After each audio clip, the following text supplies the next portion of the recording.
crois, David se plaignait effectivement de l'état de son peuple. Leurs lèvres étaient impures, qu'ils étaient rebelles, tout ça. Mais ce peuple était un peuple religieux, dans un contexte religieux. Eux tous lisaient la Torah. Ils avaient à leur côté des faux prophètes qui leur disaient « Vous êtes bénis, Dieu est avec vous ». Vous voyez ? Cependant, c'était des prophètes menteurs. Et quand un vrai prophète arrivait, ah bah lui, non, il leur disait la vérité, repentez-vous, et puis là, ça grinçait un petit peu. Jude, c'est ce qu'il fait aussi, il prévient. Là, tu parles de discipline, c'est la même chose aussi. Et je crois profondément qu'on a été bercé, y compris, avec un évangile qui est profondément édulcoré. Vraiment. Cette histoire de positionnement, je ne dis pas que ces gens étaient des faux prophètes, loin de là. Mais ça a été donné, cette nourriture, à des gens qui étaient à peine convertis, qui pensaient avoir tout acquis dès le début, et qui en fait restent à l'entrée du désert, qui n'avancent pas. Qui à peine après la première expérience, donc la naissance de la foi, ce que Ludo appelait nouvelle naissance, où là la foi est suscitée, la foi qui vient de Dieu, ok, très bien. Mais ce n'est que la première étape. Ensuite, il y a toute une marche qui se passe. Et à peine on a la foi, on nous dit ça y est, tu es justifié, tu es assis écrit dans les lieux célestes. Et on croit que c'est vrai. Et en fait, on passe notre vie dans le désert, à ne pas comprendre pourquoi notre vie ne change pas, mais quelque part, c'est qu'on manque de foi, donc on essaie de se persuader, alors que les fruits ne sont pas là. Et du coup, ce que j'aimerais, c'est prendre quelques passages. Parce que vous savez, il est parlé beaucoup que Christ est la vie. Et beaucoup de passages nous disent que nous devons mourir avec Christ afin d'être ressuscités avec lui. Donc on sait bien qu'après la mort, il y a la vie, très bien. Mais il faudrait peut-être considérer qu'avant la vie, il y a la mort. La mort à soi. La mort de la justice propre. Nous endormir au pied du Maître, avec la foi en lui, que lui nous réveillera. Et c'est ce qu'il fait. Puisque avant la grâce, vient la foi. Et cette foi doit être vivante. Elle doit nous porter à mourir. Mais pour ça, il n'y a pas de recette secrète. Je ne vais pas vous dire étape 1, 2, 3. On va simplement voir quelques versets qui, j'espère, pourront nous amener à faire un constat. Un constat simple. Voilà ce que dit la parole. Ok. Et avec ça, on va au pied du Maître. Voilà. Alors, nous allons prendre. Voilà. S'il y a des questions, des interrogations, gardez-les, notez-les bien. Que j'ai prévu 2 parties, mais s'il faut qu'à un moment donné, on s'arrête et puis qu'on fasse émerger un petit peu les questions puis qu'on en parle, ce sera bienvenu. Donc n'hésitez pas. En premier, on va prendre Romains chapitre 8. Romains chapitre 8. On va prendre plusieurs références et essayer de conjuguer tout ça. Alors, on connaît bien ce chapitre. Il n'y a aucune condamnation pour ceux qui sont en Jésus-Christ.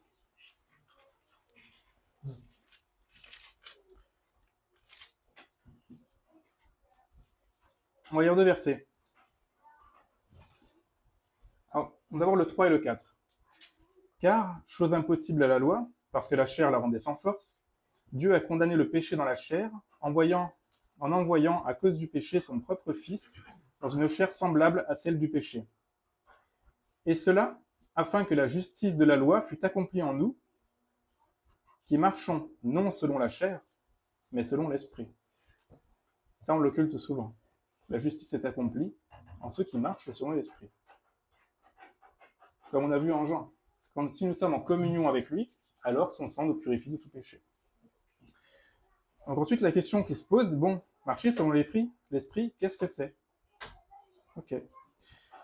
Et pour ça, on va aller voir Galates. Mais juste avant, au verset 13, là, toujours dans Romains 8, si vous vivez selon la chair, vous mourrez. Mais si par l'esprit, vous faites mourir les actions du corps, vous vivrez. On voit bien qu'il y a 2 manières de vivre, par la chair ou par l'esprit. L'une mène à la mort, l'autre à la vie. Alors qu'est-ce que c'est? Donc là, nous allons aller dans Galates, où Paul développe ça. Il développe ça tout à fait. Nous allons chercher Galates au chapitre 5.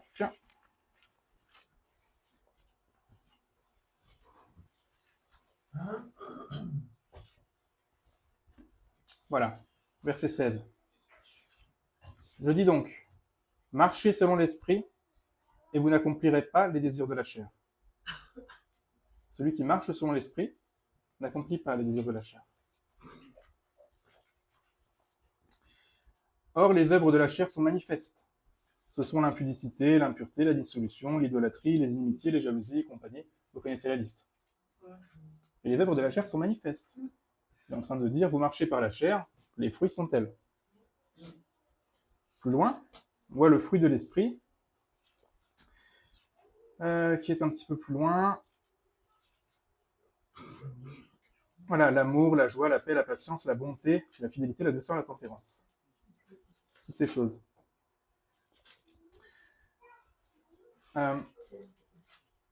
Effectivement, verset 22. Et on voit au verset 24, ceux qui sont à Jésus-Christ ont crucifié la chair avec ses passions et ses désirs. Donc là, Paul est un peu plus explicite. Il est en train de dire, ceux qui sont en Jésus-Christ ont crucifié la chair avec ses désirs. Vous voyez ? C'est-à-dire que la vie chrétienne, on n'est pas censé marcher en produisant ses fruits. Le problème, c'est qu'au bon nombre d'entre nous, on se convertit, on a la foi, très bien, sauf que la chair est encore bien vivace. Et on vit encore comme ça. Alors on tombe, on se repent, on tombe, on se repent, mais c'est pas censé continuer comme ça indéfiniment. À un moment donné, on doit mourir, pour que la grâce puisse produire son fruit en nous. Vous voyez ? Et le malheur, c'est que aujourd'hui, on prêche dans les églises qu'en fait, cet état, c'est l'état normal. Et que c'est tout à fait normal, mais garde la foi, et finalement, on se contente de ça. On change la grâce en dissolution, c'est exactement ce qu'on fait. Outrager l'esprit de la grâce, c'est ça. Cette grâce qui est censée nous amener à la repentance qui doit porter du fruit, cette grâce, on la change en c'est bon, Dieu pardonne. Que certains disent que même outrager l'esprit de la grâce, c'est au contraire justement se culpabiliser alors que Dieu a pardonné. C'est vraiment retourner le sens. La grâce doit conduire à la repentance. Et la repentance ne reste pas sans fruit. Je me répète, mais c'est très important à comprendre. Et en fait, si on voit ça, ça nous met une claque. Je sais pas vous, moi quand j'ai vu ça, je me suis dit, mais alors ça veut dire que je marche pas par l'esprit. Parce qu'il y a des luttes qui sont encore bien présentes. C'est vrai. Et par exemple, Jésus a dit, celui qui pêche est esclave du péché. Il a dit. Qu'est-ce que ça veut dire ? Si on a des luttes où en fait on est encore pris dedans, c'est que le péché domine sur nous. C'est que factuellement, contre notre volonté, on le fait quand même. Romains 7. Par définition, c'est qu'on est esclave. Si on ne veut pas mais qu'on le fait quand même, et là on est encore dans les fruits de la chair, non de l'esprit.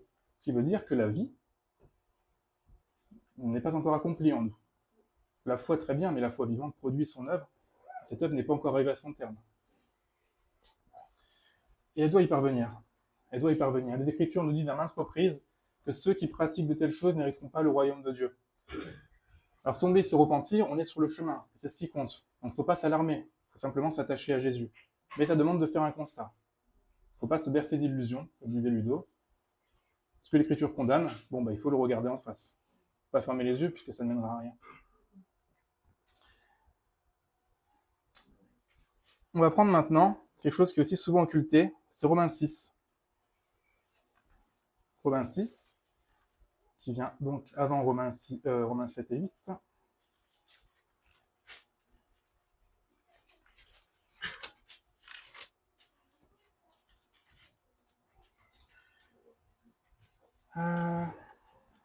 J'avais noté...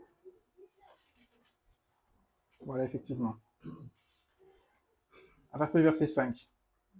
En effet, si nous sommes devenus une même plante avec lui par la conformité à sa mort, nous le serons aussi par la conformité à sa résurrection.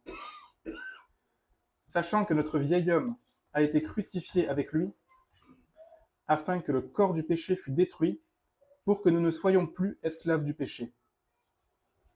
Car celui qui est mort est libre du péché. Vous voyez ?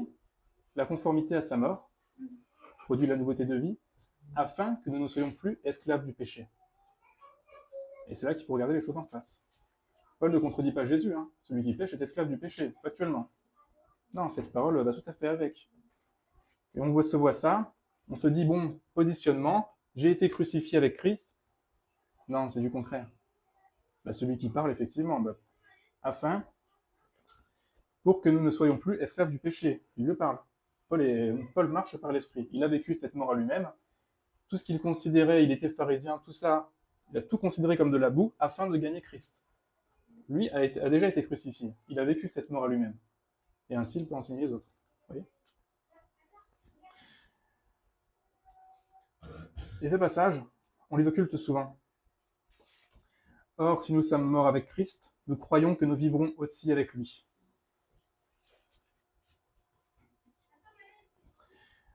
Et en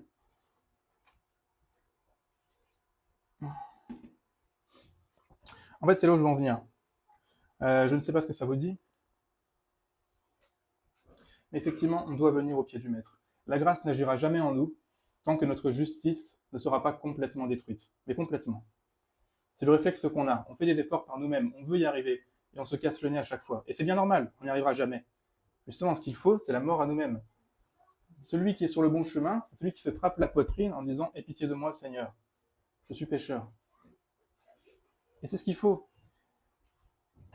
Et tant qu'on ne lâche pas prise, la grâce n'agit pas. Et on retombe, et on retombe, et on retombe. Par sa grâce, il nous relève. Parce que ouais, je suis là, relève-toi. Et hop, et on reprend des forces, et on y retourne, et on retombe. Jusqu'au jour où on lâche prise. Et là, il y a une victoire. Là, il commence à se passer quelque chose. Mais la chair à la peau dure. Ah, j'ai une victoire. Ah, mais c'est génial. Et on reprend confiance, et on retombe. Jusqu'au jour où, jour après jour, on est tellement abaissé, complètement dépendant de lui, et là, jour après jour, sa grâce se manifeste. Et il a la victoire sur certaines choses. Puis ensuite, il va en monter d'autres. Ça va se passer comme ça. Mais en tout cas, les plus gros péchés, quand Jésus dit « ni les menteurs, ni les impudiques, ni les infidèles, ni toutes ces choses n'hériteront du royaume de Dieu », ces choses-là sont bien les premières qui doivent être débarrassées. Vous voyez ? Quand il est dit « celui qui dit qu'il n'a pas de péché n'a pas la vérité en lui. Et celui qui est de Dieu ne pêche pas. » Il faut distinguer, je crois, Hébreu nous dit « celui qui pêche volontairement, après avoir... il est perdu. » Il y a ces péchés volontaires, disons les péchés grossiers, et ce que l'Ancienne Alliance appelle les péchés involontaires. Je pense qu'il faut bien distinguer. Parce qu'on est encore charnel, on est encore dans la chair, effectivement, on ne sera jamais parfait. Par exemple, quand on loue Dieu, heureusement qu'il tient compte de notre imperfection. Parce que s'il était vraiment rigoureux, quand on lui dit « je t'aime », ça serait une offense. Voilà. Effectivement, il ne tient pas compte de notre imperfection. C'est bien. Par contre, l'intégrité de cœur, pratiquer le mensonge, pratiquer tous ces péchés grossiers qui sont décrits, ça non, c'est intolérable, et Dieu ne le tolère pas. Donc, quand on parle de péché, il faut bien faire la nuance. Celui qui pense être saint, parfait devant Dieu, c'est grave pour lui, parce qu'il ne l'est pas, ça veut dire qu'il est aveugle. Par contre, changer la grâce en dissolution, c'est grave aussi. Et c'est ce qu'on a lu dans Jude, et c'est ce qu'on lit un peu partout dans les Écritures. À première vue, ce message n'est pas très exaltant, mais je vous assure, il est absolument nécessaire. Peut-être me diront, voilà, c'est un message qui est mortifère, mais j'espère bien.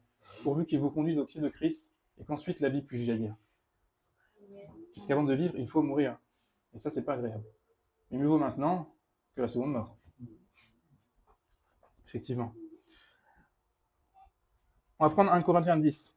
Là aussi, ça met une claque. Là, c'est Paul qui parle. C'est l'apôtre de la grâce, hein. Ne l'oublions pas. Mais l'apôtre de la grâce était bien au fait de ce qu'il disait. Vous savez, on a été sanctifié une première fois. Moi, j'ai été enseigné comme ça. Tout est accompli. Sauf que j'étais dans mon église, en fait, j'étais paumé, je me sentais mal. Et puis, en fait, c'est bien normal, heureusement. Parce que l'esprit travaillait, puis bien qu'il y ait quelque chose qui n'allait pas. Et on a été sanctifié. Prenons l'exemple des Israélites. On a été sanctifié une première fois, et c'est vrai, Dieu a suscité la foi. À la manière des Israélites. Ils ont été mis à part. Ils sont sortis d'Égypte. Et c'est écrit. Ils ont été baptisés en Moïse. Ils sont passés sous la nuée. Ils ont été nourris de la nourriture céleste. Ils ont bu de ce rocher qui était Christ. Mais tous sont morts dans le désert, presque tous, parce qu'ils n'ont pas été agréables à Dieu. Et Paul nous met en garde. Et en fait, c'est notre cas. Dieu a suscité la foi en nous, cette foi qui vient de Dieu, qui ne peut pas être mimée. C'est Dieu qui touche, voilà, nous on n'y peut rien. Mais ce n'est que le commencement. Donc relisons 1 Corinthiens 10. Frères, je ne veux pas que vous ignoriez que nos pères ont tous été sous la nuée. qu'ils ont tous passé au travers de la mer, qu'ils ont tous été baptisés en Moïse dans la nuée et dans la mer, qu'ils ont tous mangé le même aliment spirituel, et qu'ils ont tous bu le même breuvage spirituel, car ils buvaient à un rocher spirituel qui les suivait, et ce rocher était Christ. Mais la plupart d'entre eux ne furent point agréables à Dieu, puisqu'ils périrent dans le désert. Or ces choses sont arrivées pour nous servir d'exemple, afin que nous n'ayons pas de mauvais désirs, comme ils en ont eu. Ne devenez point idolâtres, comme quelques-uns d'eux, selon qu'il est écrit, le peuple s'assit pour manger et pour boire, puis ils se levèrent pour se divertir. Ne nous livrons point à l'impudicité, comme quelques-uns d'eux s'y livrèrent. Ne tentons point le Seigneur, ne murmurez point. Ces choses leur sont arrivées pour servir d'exemple, et elles ont été écrites pour notre instruction, à nous qui sommes parvenus à la fin des siècles. Voilà, il faut considérer ces choses, il faut considérer l'état de notre cœur. Surtout ne pas se bercer d'illusions. Puisque venir à Christ en étant démunis, bienheureux, il est bon pour vous, le bien est pour vous, les pauvres en esprit, ceux qui n'ont rien, ceux qui viennent à Christ en étant nus, et qui là peuvent ensuite revêtir la justice de Christ, et celle qui vient de lui. Il faut que la nôtre soit complètement détruite. Donc si on sent cette mort, si on constate les faits, eh ben c'est bon, c'est ce qui permet de venir à Christ.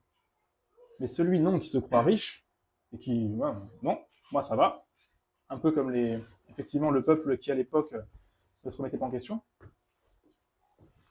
bah ceux-là ils vont se casser la tête sur la pierre angulaire.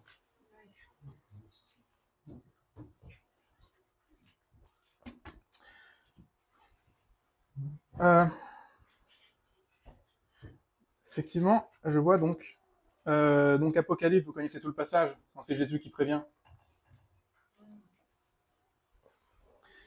Et là, j'avais noté Jacques. Alors, est-ce que c'est pour maintenant ou pour après? Je ne sais plus, parce que j'ai noté que des versets.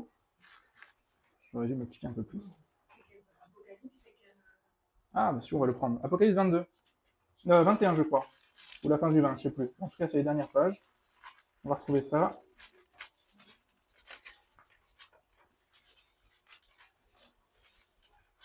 Apocalypse.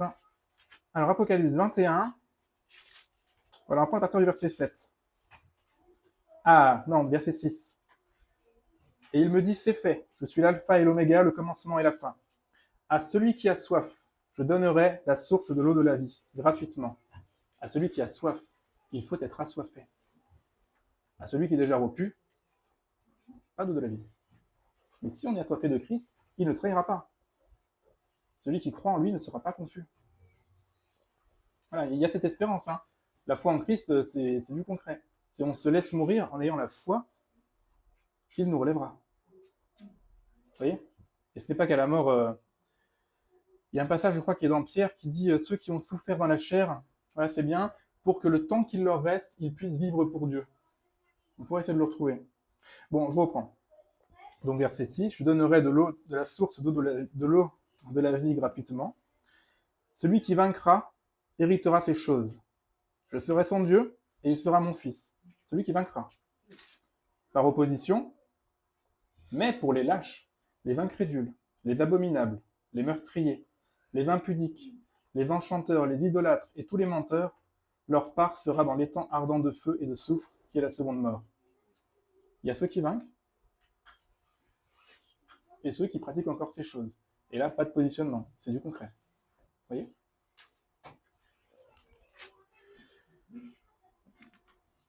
Mais il y a un passage, ouais, Jacques, on y reviendra après, je sais pas ce que ça dit, un passage magnifique, c'est dans Ésaïe 50, verset 10.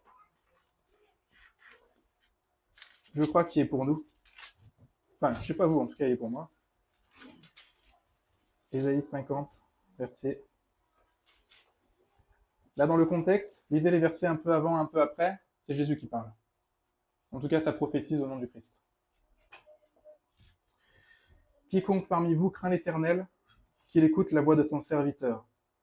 Quiconque marche dans l'obscurité et manque de lumière, qu'il se confie dans le nom de l'Éternel et qu'il s'appuie sur son Dieu. Il est là le secret. Une fois qu'on a fait le constat, mince, la Bible décrit que je marche dans l'obscurité. Très bien, je manque de lumière. Bah oui, c'est factuel. Qu'il se confie dans le nom de son Dieu. La foi. Que cela suscite la foi. Mais surtout, ne nous berçons pas d'illusions.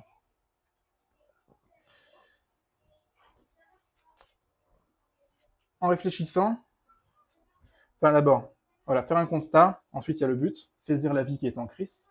Celui qui a le Fils a la vie. Et il y a un but, on n'est pas laissé à nous-mêmes comme ça et puis on est mort. Non, non.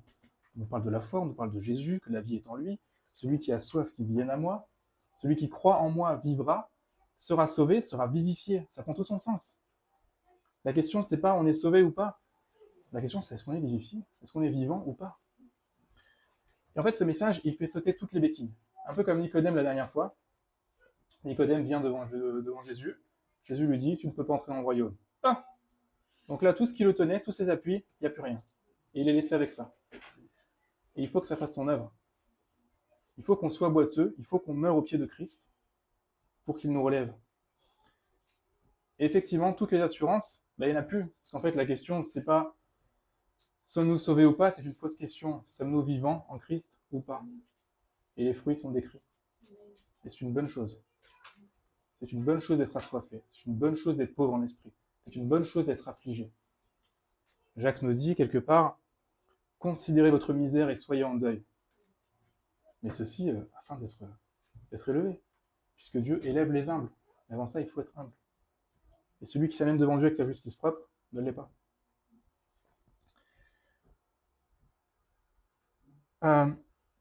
Je réfléchissais à ça. Je me disais, comment est-ce que c'est arrivé dans l'Église? Et j'ai pensé au parallèle de Luther. Vous savez, vous connaissez l'histoire. Luther qui était à fond dans les œuvres de la loi, en tout cas par l'Église, il fallait tout ce qu'il fallait. L'abnégation de soi, c'était au maximum. L'hiver, il refusait les couettes. Enfin, voilà, le gars effectivement se flageolait aussi. Il recherchait la justice par les œuvres le plus possible. Il faisait tout son possible, et ça n'allait jamais. Et un jour, il a eu son expérience. Le juste vivra par la foi. Et là, pour lui, la révélation, c'est par la foi que je serai sauvé, que je suis vivifié. Et il l'a été. Et il a même dit plus tard, si on pouvait atteindre le ciel par la moinerie, je serais le premier à arriver. C'est pour dire qu'il était zélé. Et en fait, il a eu son expérience. Et de là, il ne voulait plus jamais entendre parler des œuvres. Il condamnait ça. L'épître de Jacques, il doutait sérieusement qu'elle ait sa place dans le canon des Écritures. Il a ajouté à Romains, le juste se vivra par la foi seul. Il a ajouté le mot seul. Mais suite à son expérience. Mais ce qui est une hérésie, ce qui est dangereux. Puisque les seules fois dans l'Écriture où le mot seul et foi sont collés, c'est Jacques qui nous dit que nous ne sommes pas justifiés par la foi seule. Mais la foi vivante qui produit des fruits. Vous voyez? Et il a eu son expérience. Et lui, c'était un serviteur de Dieu, de toute évidence. Au vu de sa vie, il n'y a pas à en douter. Le problème, c'est qu'il a dit ça à des gens qui n'avaient pas son expérience. Vous voyez? Et lui qui ne voulait pas entendre parler d'œuvres, regardons sa vie, elle est consacrée depuis le début. Il n'a pas arrêté d'en produire des œuvres. À une époque où les gens étaient brûlés au bûcher pour oser se lever, il s'est levé. Sa vie est une œuvre. Mais parce que dans son expérience, dans son truc, il ne voulait plus entendre parler. Vous voyez? Et il a dit à des gens, vous êtes sauvés par la foi, les œuvres, n'en parlons plus. Et en fait, aujourd'hui, regardons l'église luthérienne, c'est une catastrophe. On a des gens qui sont mondains complètement. Et ne vous inquiétez pas, vous êtes sauvés par la foi. Ils prennent le verset de l'Ecclésiaste, l'Éternel agrée toutes tes œuvres, qu'elles soient bonnes ou non, enfin voilà. Et allons-y gaiement. C'est une catastrophe. Et je crois que peut-être c'est la même chose. Peut-être que des pasteurs, des gens qui étaient morts à eux-mêmes, qui avaient expérimenté la grâce dans leur tripes, qui étaient unis à Jésus, parlaient du positionnement, mais nous sommes unis à Christ. Pour eux, c'était vivant. Ils ont dit ça à des gens qui sortaient à peine de l'Égypte. Et qui se sont dit, bon bah ça y est, je suis uni à Christ. Mais leur vie n'avait rien à voir avec celle de ce pasteur. Vous voyez? Et on arrive avec un évangile édulcoré, où pour la plupart, nous sommes encore tout ou presque charnels. On se croit dans le lieu céleste. Au lieu de l'humilité, on recherche la puissance de l'esprit, les signes, les miracles, on exalte les dons, on les montre à outrance. Où est l'humilité là-dedans? Et on est complètement à côté de la plaque. J'aimerais qu'on lise, si vous le permettez. Je vais vous le lire. Voilà, c'est Luc 6. J'ai lu hier soir et ça m'a frappé. Et ensuite, j'ai repensé à Jacques qui disait considérez votre misère. On va prendre Luc 6.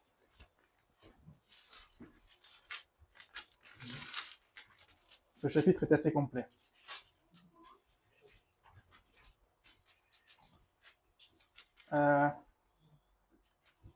Alors, c'était peut-être pas Luc 6. Alors mince, qu'est-ce qu'on a lu hier soir? Ah si, à partir du verset 20. Voilà, du verset 20 jusqu'à la fin du chapitre. Essayez de lire ça avec un œil simple, que ça vous parle. Prenez-le au mot, c'est Jésus qui parle. Il parlait à des gens qui avaient des oreilles pour entendre. Alors Jésus, levant les yeux sur ses disciples, dit « Heureux vous qui êtes pauvres, car le royaume de Dieu est à vous. Heureux vous qui avez faim maintenant, car vous serez rassasiés. » Là encore, on voit la bénédiction dans tout ce qui est matériel. On fait complètement fi de ce que dit Jésus. Heureux vous qui pleurez maintenant, car vous serez dans la joie. Heureux serez-vous lorsque les hommes vous haïront, lorsqu'on vous chassera, vous outragera. L'araméen dit lorsqu'on blessera votre amour. Magnifique. Les deux brigands sur la croix ont blessé l'amour de Jésus, outragé. L'amour, il les aimait, l'amour rend vulnérable. Et lui qui aimait, il s'est fait cracher dessus et insulter. C'est ça, un outragé. C'est vraiment, vous êtes amour, il y a de l'opposition. Bon, je reprends. Et qu'on rejettera votre nom comme infâme à cause du Fils de l'homme. Réjouissez-vous en ce jour-là et tressaillez d'allégresse, parce que votre récompense sera grande dans le ciel. Car c'est ainsi que leur Père traitait les prophètes. Et nous, on fuit tout ça. Mais malheur à vous, riches, car vous avez votre consolation. Encore une fois, riche, c'est celui qui, imbu de lui-même, ça va, je n'ai besoin de rien, je suis riche. Non, tu es pauvre, aveugle, misérable et nu, et pourvu que tu te rendes compte. Malheur à vous qui êtes rassasiés, car vous aurez faim. Pareil. Malheur à vous qui riez maintenant, car vous serez dans le deuil et dans les larmes. Malheur lorsque les hommes diront du bien de vous, car c'est ainsi qu'agissait leur père à l'égard des faux prophètes. Ils se faisaient mousser, les faux prophètes. Ils avaient leur place dans les palais. Et quand je dis pour les riches, du coup, c'est à prendre aussi dans les deux sens. Effectivement, riche en esprit, on peut dire ça comme ça. Mais Jacques dit aussi, malheur à vous qui amassez des trésors dans les derniers temps. Lorsque certains ont faim, vous ne pensez qu'à votre ventre. Malheur à vous. Parce que la justice doit porter ses fruits, et naturellement on s'ouvre vers les autres, et ça n'a pas lieu d'être en fait. Bon. Mais je vous dis, à vous qui m'écoutez, aimez vos ennemis, faites du bien à ceux qui vous haïssent.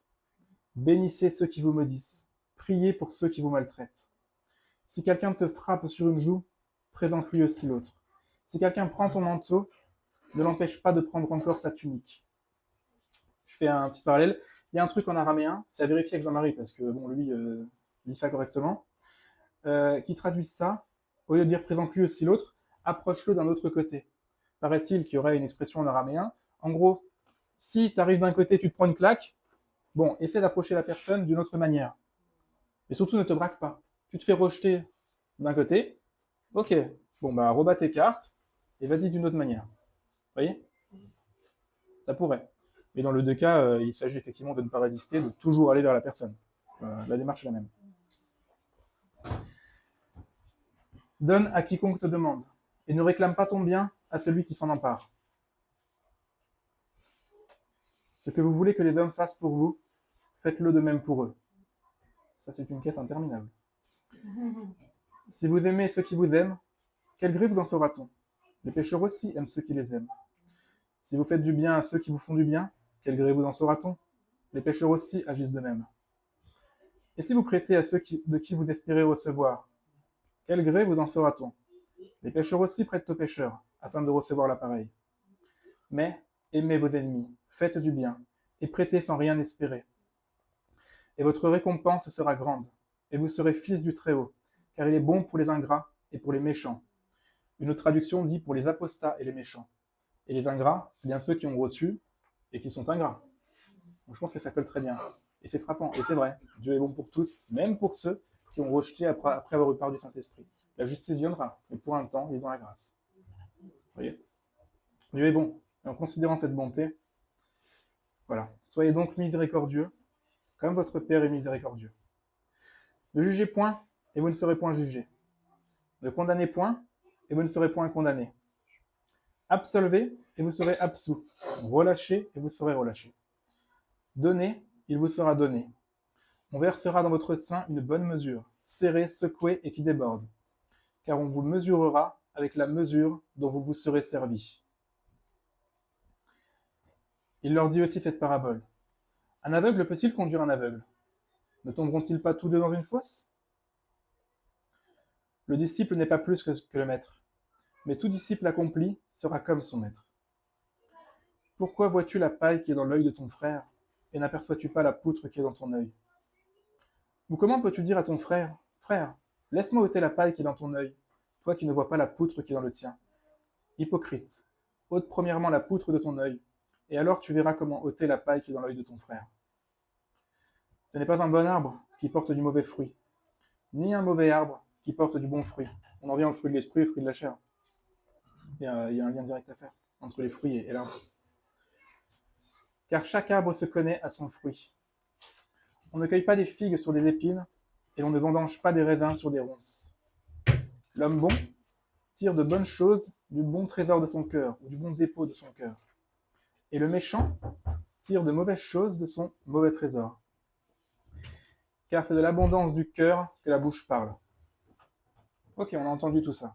Maintenant, pourquoi m'appelez-vous Seigneur, Seigneur, et ne faites-vous pas ce que je dis? Je vous montrerai à qui est semblable tout homme qui vient à moi, entend mes paroles et les met en pratique. Il est semblable à un homme qui, bâtissant une maison, a creusé bien avant, et a posé le fondement sur le roc. Là, on pense, la justice propre, notre cœur est battu, il est creusé, qu'il ne reste plus rien. Et là, le fondement peut être posé sur Christ. Vous voyez? Il ne doit rien rester. Comme cette corde, ce chameau qui va en dessous d'une aiguille, c'est une grosse corde qui sert à amarrer les chameaux. Toutes les petites doivent être enlevées une à une, qu'il ne reste plus que la corde primaire qui, elle, peut passer dans le chat d'une aiguille. Vous voyez? Qui a creusé profond pour poser la fondation sur le roc. Celui qui ne creuse pas, c'est encore sur du sable. Et on verra la suite.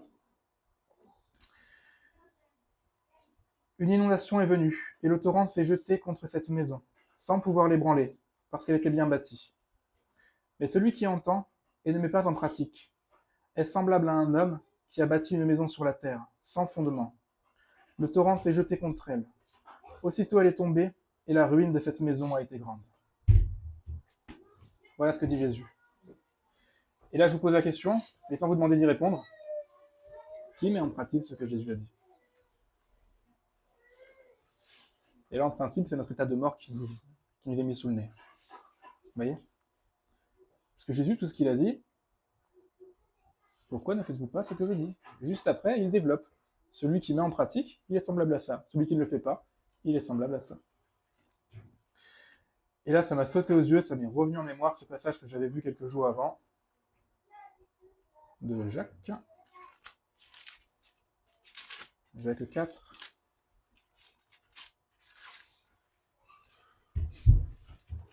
Ah, c'est là. Adultères que vous êtes, ne savez-vous pas que l'amour du monde, est inimitié contre Dieu? Celui donc qui veut être ami du monde se rend ennemi de Dieu.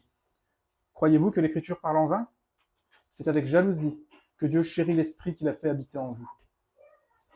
On a reçu l'Esprit, c'est pas pour rien, c'est pour qu'il domine. C'est pour être conduit par lui, pour marcher par lui. Il accorde au contraire une grâce plus excellente. C'est pourquoi l'Écriture dit « Dieu résiste aux orgueilleux, mais il fait grâce aux humbles. » Voyez? Tant qu'il y a de la justice, Dieu résiste, on va se casser le nez. Mais on a la promesse qu'il fait grâce aux humbles. On a la promesse que si on meurt à ses pieds, il nous relèvera. Soumettez-vous donc à Dieu, résistez au diable et il fuira loin de vous.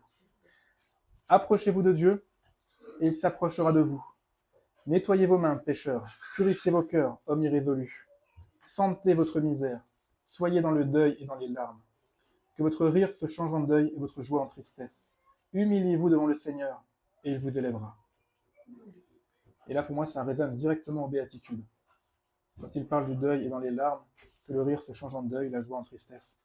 Il ne nous demande pas de pleurer, d'être malheureux toute notre vie, évidemment. Mais devant Dieu, cette attitude de dépendance.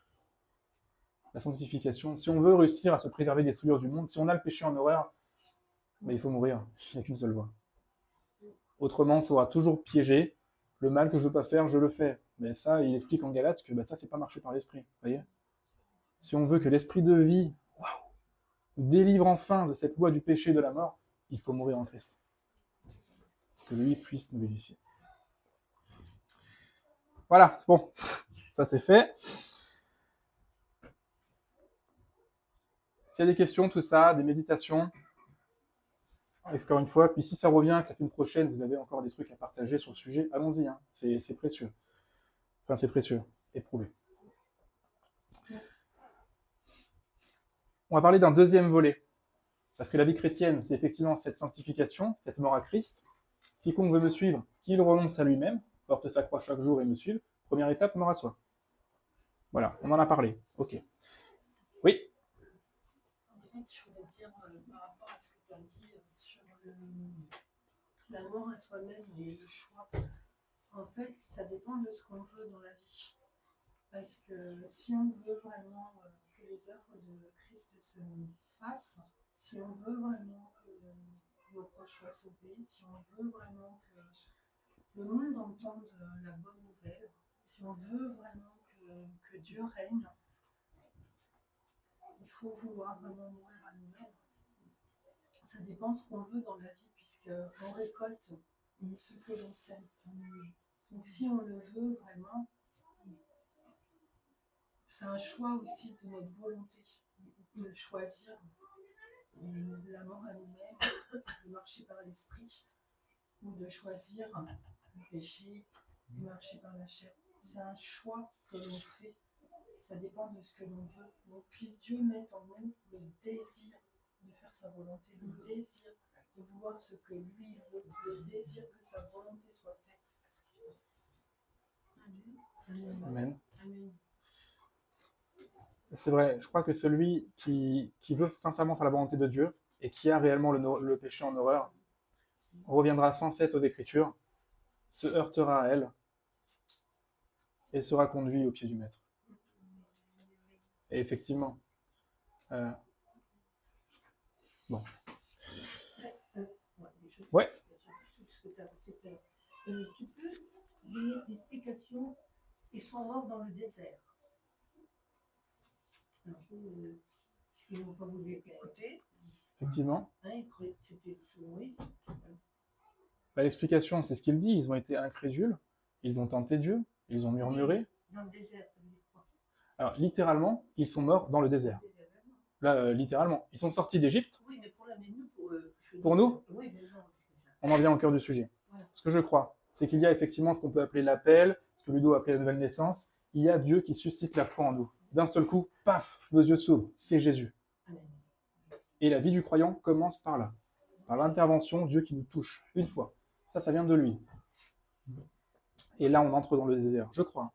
Là, on commence à se pencher sur les Écritures, on sonde la misère de notre cœur, on arrive dans ce désert où on doit s'attacher à lui. Vous voyez ? Oui.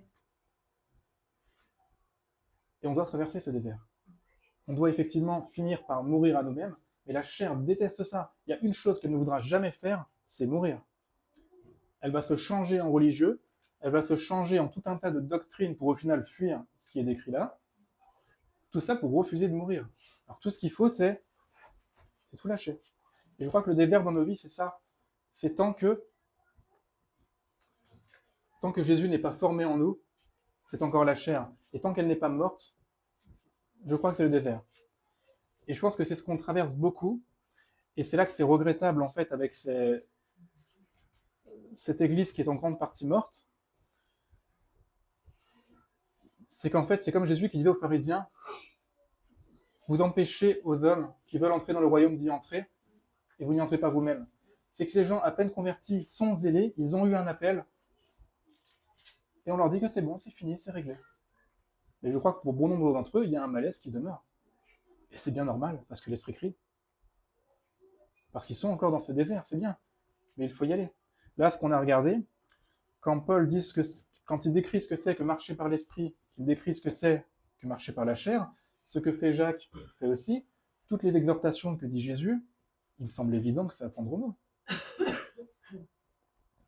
Et que tant que ça n'y est pas, c'est que la mort elle-même n'a pas encore eu lieu. Moi, ce désert, je le vois comme ça, en fait, c'est entre l'appel, entre Jésus et la vie, ok, entre ce moment-là et le moment où cette vie est en nous. Et pour que cette vie est en nous, il faut que tout ce qui est en nous soit mort, soit évacué. Toute la justice propre, en fait, qui est bien plus subtile qu'on peut le sembler. Parce qu'entre dire, tout ce que je vous dis, c'est du vécu, hein, je le dis en ce moment, entre dire en Jésus et la vie, en moi il n'y a rien, et entre eux être vraiment vide, il y a une marge. Puisque au final, Dieu fait grâce, et puis après, quand on chute à un moment donné, on est déçu de nous-mêmes, bah là on est en train de... On met le doigt sur notre orgueil. Hein. Vous voyez? Voilà. Et c'est là que le miracle opère. C'est que mourir, c'est pas mourir pour mourir et puis se laisser aller. Non, avec la foi que lui nous relèvera. C'est écrit, hein. Si on meurt en lui, nous serons ressuscités avec lui. Et je crois que c'est seulement comme ça qu'on peut vivre tout ce qui est décrit là-dedans. Ce qu'ont vécu chacun des apôtres, quand on voit les vies effectivement des premiers pères de l'Église, on se dit mais c'est complètement fou ce qu'ils ont vécu. Bah oui, ces gens-là sont morts à eux, c'était Christ qui était en eux. Et c'est comme ça qu'il nous parvient des témoignages extraordinaires, qu'aujourd'hui on se dit mais comment ça se fait? À part quelques lumières par-ci par-là, des témoignages d'être disciple, c'est ça. Encore une fois, large est le chemin qui mène à la perdition, étroit est le chemin resserré. Il est étroit. Et c'est un reste seulement, toujours pareil. Et ça, c'est bien de le considérer. Voilà. Mais souvent, ils sont morts, ils sont vraiment morts dans le désert. Là, ils sont morts, ils n'ont pas accompli ce que le but de Dieu. Oui.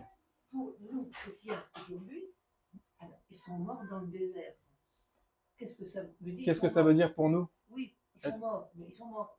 Qu'est-ce qui leur arrive à ces gens-là, à ces chrétiens-là? Bonne question. Alors, je vais te répondre. Je ne veux pas être dogmatique, parce que je ne suis pas Dieu, je ne connais pas les cœurs.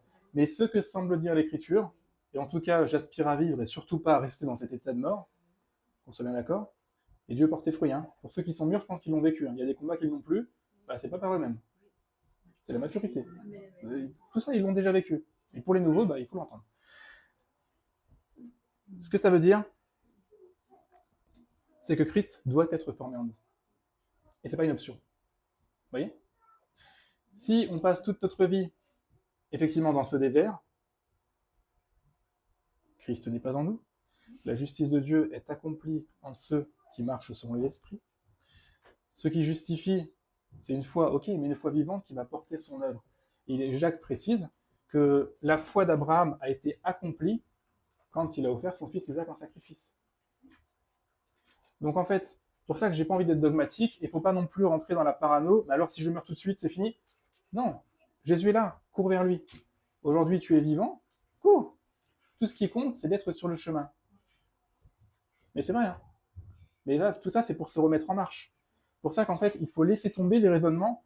Est-ce que je suis sauvé? Est-ce que je ne suis pas sauvé? Parce que sinon, on se met à faire une dépression, puis on reste... C'est pas le but.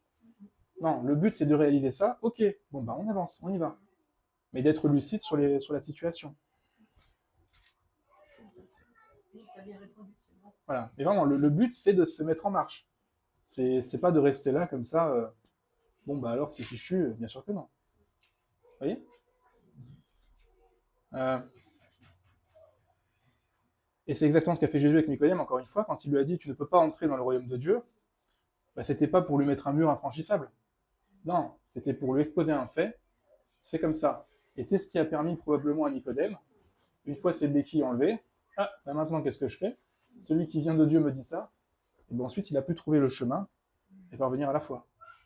Enfin, la foi a fait son œuvre, et patati, patata. Vous voyez? C'est pour ça que ce message, c'est pas la mort pour la mort, bien sûr que non. Non, non, c'est la mort devant Christ, et bien devant lui, qui mène à la vie. Vous voyez? Il y a deux styles de repentance. C'est pour ça qu'il ne faut pas confondre les deux. On dit souvent, Judas a été triste, il s'en est voulu, ça l'a conduit à la mort. Pierre a été triste, il s'en est voulu, mais dans la grâce de Dieu, au pied du maître, il a été relevé. Vous voyez? Cette mort, il faut y passer, mais je ne suis pas là pour dire ça et puis vous rendre dépressif, c'est pas le but. C'est établir un constat selon la parole.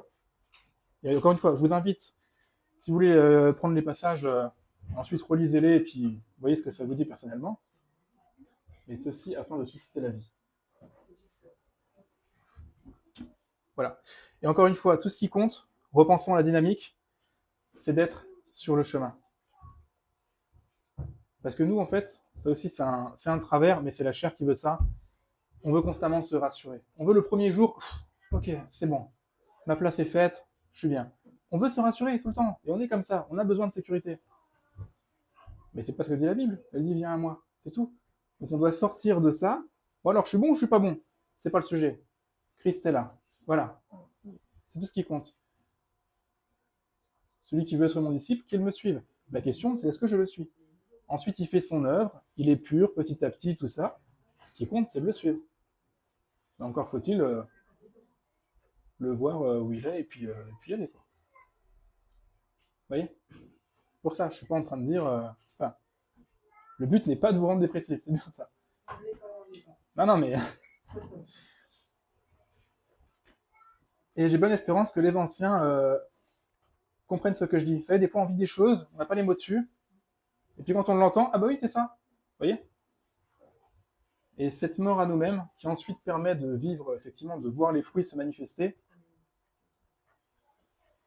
ben voilà, je pense que beaucoup ont déjà vécu.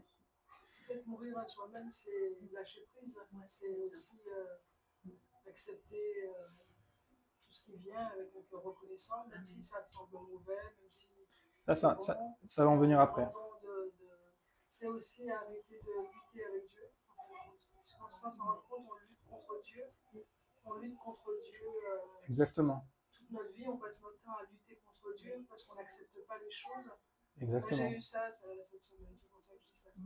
C'est de lutter contre Dieu, en fait. C'est-à-dire qu'on n'accepte pas du tout notre vie, on n'accepte pas les choses, on est tout le temps en révolte sans s'en rendre compte. Et on interprète les choses négativement ou positivement. Et en fait, arrêter de lutter avec Dieu, c'est à un moment donné, on accepte. On lâche prise et on dit Seigneur, quelque chose qui m'arrive, même si ça m'a l'air mauvais, je l'accepte. Apprends-moi à accepter, apprends-moi à continuer à avancer avec toi. Tu as raison, c'est exactement ça. Et ça fait partie du processus, comme tu dis, le lâcher prise. C'est qu'à un moment donné, la Bible donne ce constat, ok, je viens devant toi, je lâche tout. Et conduis-moi. Et évidemment, tout ce qui se passe, eh ben, je m'abandonne à toi. Mais effectivement, ça fait partie du truc, hein, d'arrêter de lutter sans remettre à Dieu complètement. Mais là, ça demande de vraiment se détourner de soi. On en vient à la deuxième partie, plus réjouissante, si on veut. On va prendre Jean 14.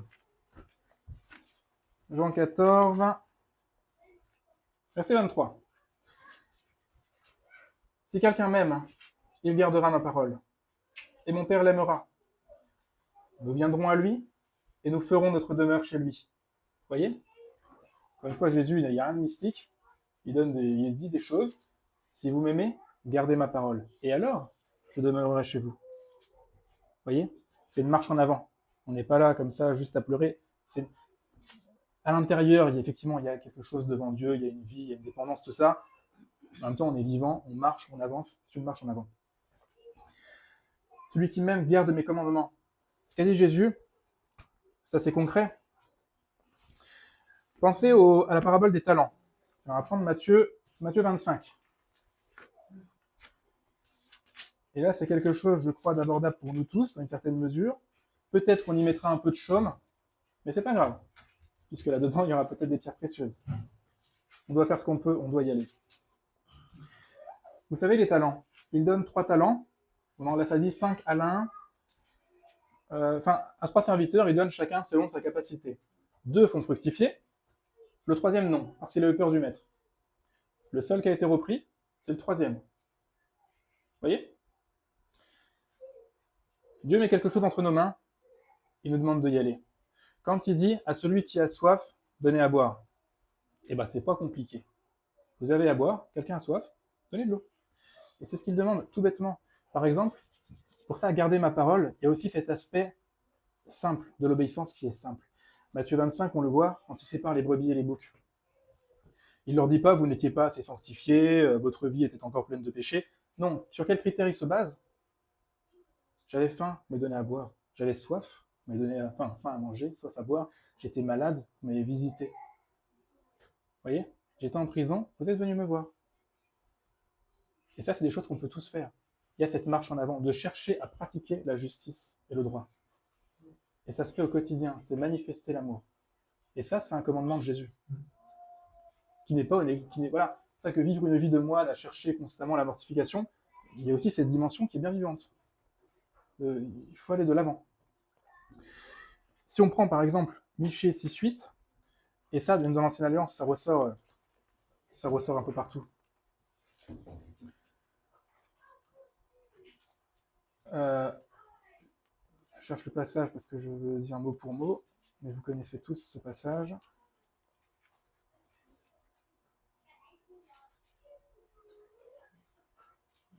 Voilà, on y est. On t'a fait connaître, ô homme, ce qui est bien, et ce que l'Éternel demande de toi. C'est que tu pratiques la justice, que tu aimes la miséricorde, et que tu marches humblement avec ton Dieu. Là, on a les deux volets. Marcher humblement devant Dieu. Ok, avec ton Dieu.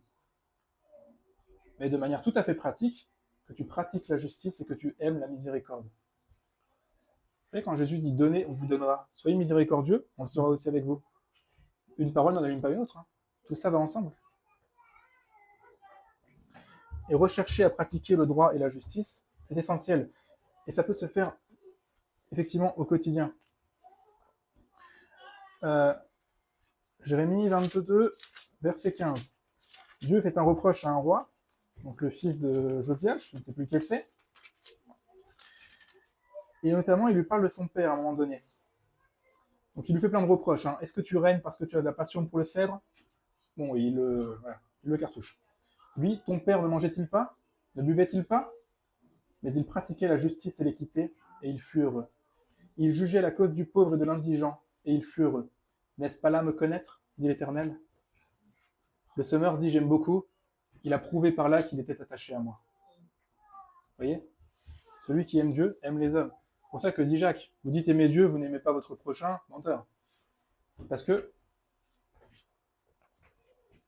cette recherche effectivement de l'amour qui se manifestait, de faire du bien, ça le droit et la justice, c'est pas que pour les juges, hein, c'est pour nous tous. C'est constamment, voilà, aimez-vous comme je vous ai aimé. Je vous ai laissé un exemple, vous voyez? Lui qui était le maître, le Seigneur, toute autorité, qui a créé le ciel et la terre, il s'est abaissé pour nettoyer des pieds sales. Des pieds sales de bédouins qui marchaient depuis 2 semaines sur moi.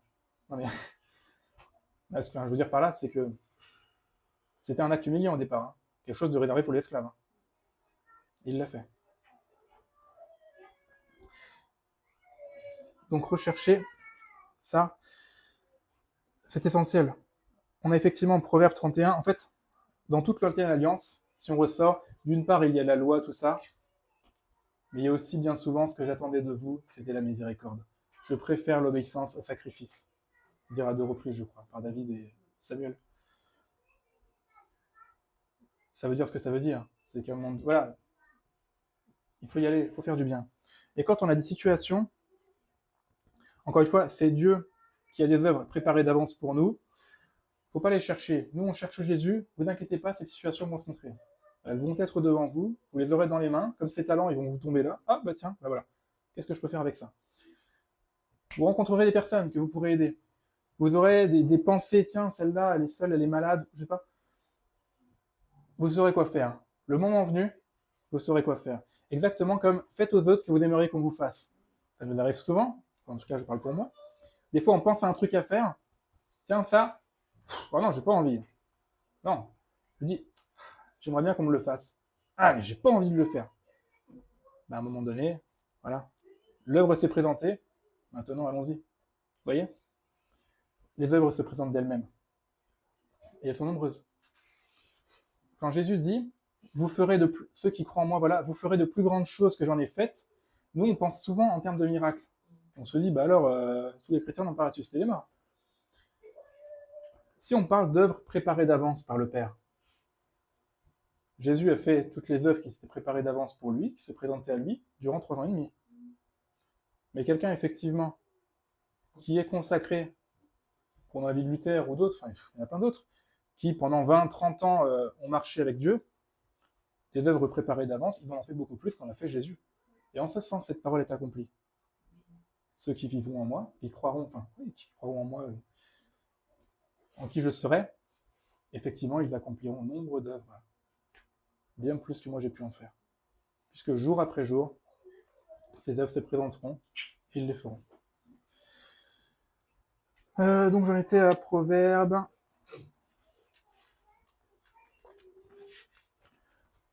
Proverbe 31, 8, 9.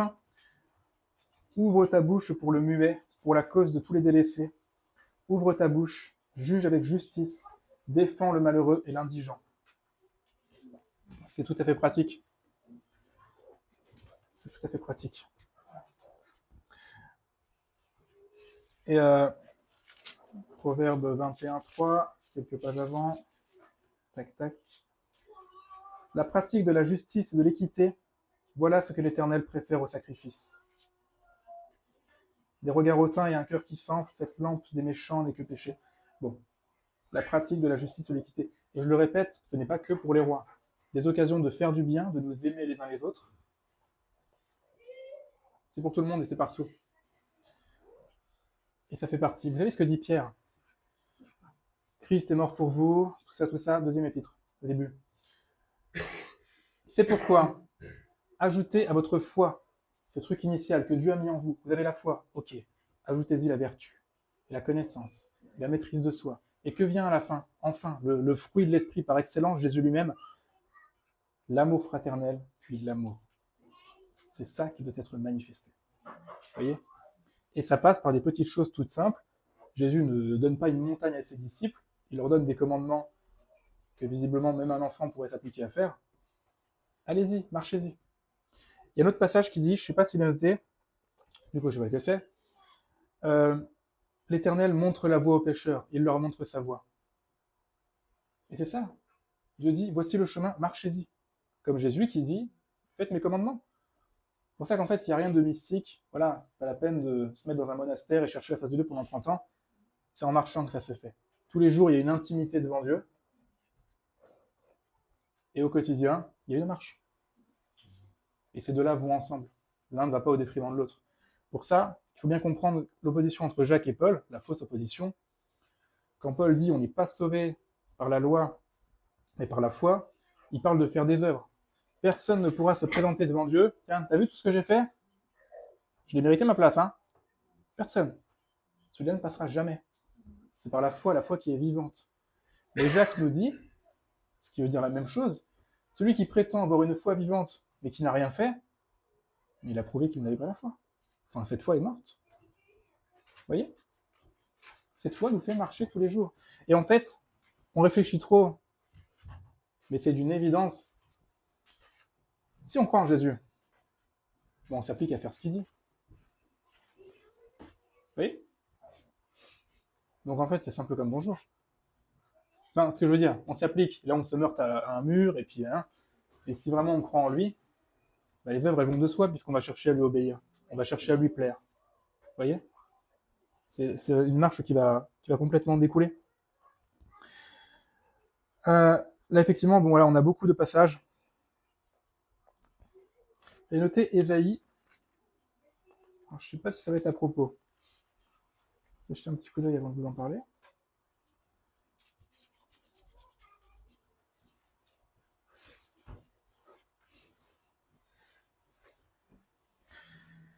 Si, encore une fois, c'est frappant. Et là aussi, ça nous remet à notre place, entre guillemets. C'est que des fois, on veut louer Dieu, on veut faire des belles choses, et en fait, on méprise les gens qui meurent de faim, qui sont juste à côté. Vous voyez? Il nous demande des choses simples. Et comme disait Ludo, et avec raison, on peut remercier Dieu, louer Dieu pour notre nouvelle tablette qui nous permet de mettre un message sur Internet, et on ne pense pas aux gamins qui sont morts pour fabriquer ça. Ce que Dieu demande, c'est de la compassion, c'est de l'amour. Donc je reprends Ésaïe 1, versets 10 à 17. Et le 18, on a une promesse qui est merveilleuse. Bon, le 10.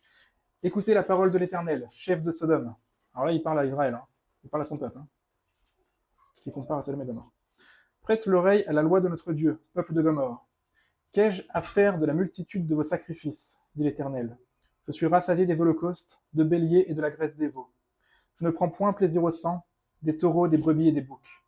Quand vous venez vous présenter devant moi, qui vous demande de souiller mes parvis? Cessez d'apporter de vaines offrandes. J'ai en horreur l'encens, les nouvelles lunes, les sabbats et les assemblées. Je ne puis voir le crime s'associer aux solennités. Mon âme hait vos nouvelles lunes et vos fêtes. Elles me sont à charge. Je suis là de les supporter.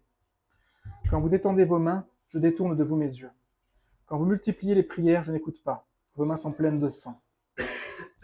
Lavez-vous, purifiez-vous. ôtez de devant mes yeux la méchanceté de vos actions. Cessez de faire le mal. Qu'est-ce qu'il leur demande? Tout bêtement. Enfin, tout bêtement, c'est profond. Apprenez à faire le bien, recherchez la justice. Protégez l'opprimé, faites droit à l'orphelin, défendez la veuve. Et sur ce constat vient la promesse magnifique. Venez et plaidons, dit l'Éternel. Venez mettre les choses à table devant moi, ce qui produira la mort à coup sûr. Venez. Si vos péchés sont comme le cramoisi, ils deviendront blancs comme la neige. S'ils sont rouges comme le pourpre, ils deviendront comme la laine. Si vous avez de la bonne volonté et si vous êtes docile, vous mangerez les meilleures productions du pays.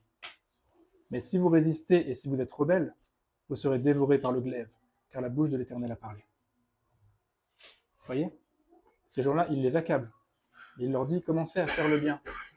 Et ensuite de ça, venez, et vos péchés seront blancs. Vous voyez, la promesse, elle est là. Recherchez Dieu, cherchez à pratiquer le droit et la justice, compassion, amour. Ce que vous aimeriez qu'on vous fasse, faites-le de même. Au quotidien, voilà, on voit tout ça.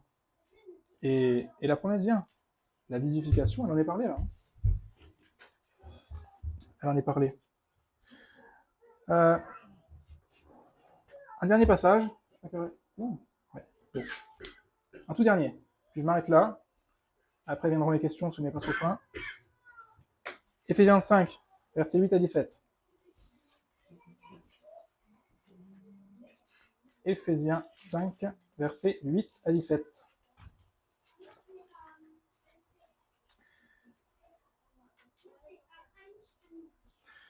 Autrefois, vous étiez ténèbres, et maintenant, vous êtes lumière dans le Seigneur.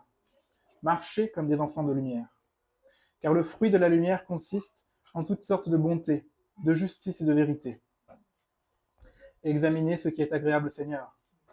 Et ne prenez point part aux œuvres infructueuses des ténèbres, mais plutôt condamnez-les. Car il est honteux de dire ce qu'ils font en secret. Mais tout ce qui est condamné est manifesté par la lumière. Car tout ce qui est manifesté est lumière. C'est pour cela qu'il est dit, réveille-toi, toi qui dors, relève-toi d'entre les morts, et Christ t'éclairera. Ce passage, réveille-toi, toi qui dors, relève-toi d'entre les morts, et le Christ t'éclairera. Je crois qu'il s'agit précisément de mourir aux pieds de Jésus. Bien à eux, les pauvres en esprit. À eux, le royaume des cieux. Vous voyez? Et ça va tout à fait en accord avec la marche en avant.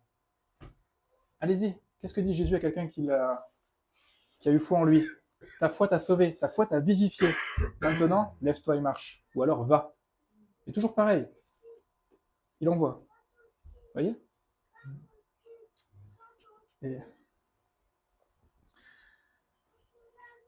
Donc voilà, prenez donc garde de vous conduire avec circonspection, non comme des insensés mais comme des sages. Rachetez le temps, car les jours sont mauvais. Ne soyez pas inconsidérés, mais comprenez quelle est la volonté du Seigneur, et ainsi de suite.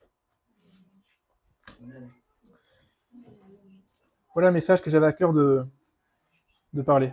Faire un juste constat, renoncer à soi-même, la première étape, la vie qui vient ensuite, et surtout ne pas négliger la marche que demande Jésus, à savoir marcher avec amour, avec compassion, ce qui est tout aussi important que... Souvenez-vous, aimer Dieu, premier commandement. Il y en a un deuxième qui lui est semblable. Et le mot n'est pas rien, semblable. Aimez-vous les uns les autres. Enfin, aimez votre prochain comme vous-même. Donc ces deux choses-là, il faut bien les mettre en avant, considérer ce que ça veut dire, et puis sur ces bonnes bases, allons-y. Bon, j'espère avoir été clair et le plus concret possible. Bah, sur ce, bonne méditation et soyez bénis.